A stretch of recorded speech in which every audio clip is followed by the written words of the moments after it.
মন্দিরে যাচ্ছিস? উফ, ঠিক বেরোবার সময় পিছু ডাকে। হ্যাঁ যাচ্ছি। কেন? আমি যাব।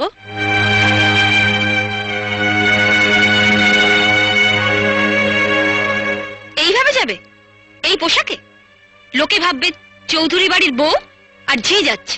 মানে আমার এই শাড়িটার দাম 2000 টাকা, আর তুমি এরকম একটা সস্তার শাড়ি পরে মন্দিরে যাবে, তাও আবার আমার সাথে? তোমার মান সম্মান না থাকতে পারে, কিন্তু আমার আছে। ও এই কথা।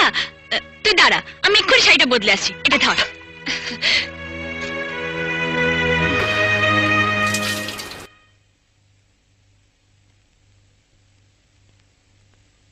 টিয়া, আমি রেডি, ঠিক আছে?